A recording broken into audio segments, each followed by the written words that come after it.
Handa namang patunayan ni Department of Public Works and Highways Secretary Mark Villar na karapat-dapat siya sa posisyong ibinigay ni Pangulong Rodrigo Roa Duterte. Ito ang balita ni Rica Adrada. Marami ang hindi kumbinsido sa pagkakatalaga kay Secretary Mark Villar bilang kalihim ng Department of Public Works and Highways. Nang ibilang siya sa gabinete ng Pangulo, naglabasan ang usap-usapan na maaaring maapektuhan ang kanyang desisyon bilang pinuno dahil sa negosyo ng kanyang pamilya.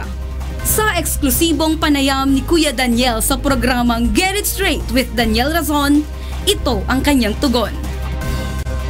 Hindi niyo naman pinapadaan sa mga projects ninyo yung mga kalsada, yung mga, kasi gano'n ang mga, alam mo, mga kaisipan na ano, may mga real estate projects din kayo para mas kumita naman yung inyong negosyo. Actually, this is the most, ang DPWH, the pinaka-scrutinized na department So, wala, clearly, yung wala kaming actually mas nakakasama pa sa nego kasi wala na hindi na kami Saka you have to be very careful. We have to be mas careful ako.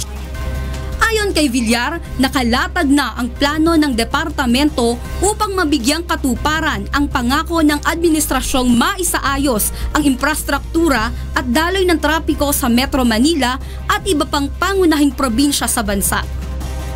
Parang walang nangyayari sa traffic Well, may plano na actually kaya the first few months gumawa na kami ng master plan for the whole Luzon. So, katulad ng NLEX-SLEX connector dito sa Metro Manila, yung bridges across the Pasig River, yun po ay sisimulan na.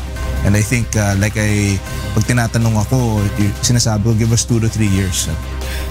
Dagdag pa ng kalihim, ang DPWH ay pinaglaanan ng budget na umaabot sa 450 billion pesos, 100 billion pesos para sa decongestion program, 150 billion pesos naman para sa climate change programs, kasama na ang pagsasaayos ng mga tulay, pagsasagawa ng flood control at iba pang may kinalaman sa disaster management.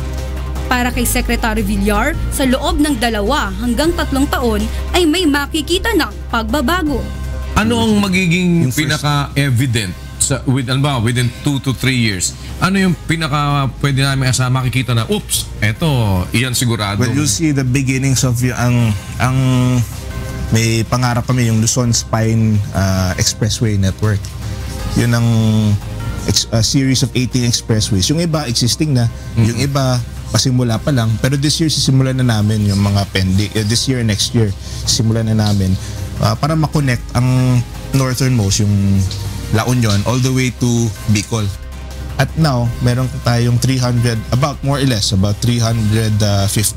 kilometers of high standard highway. By the end of the administration, halos madodoble yan. Dahil batika na sa politika ang mga magulang, mahalaga kay Secretary Villar ang payo ng mga ito.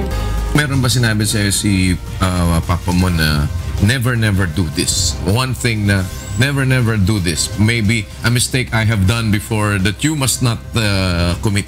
Well, he never yung mistakes niya dati, but he said that definitely with regards to yung kay Presidente, yung utos ni Presidente na hindi talaga pwede yung corruption. Kailangan zero tolerance tayo sa corruption.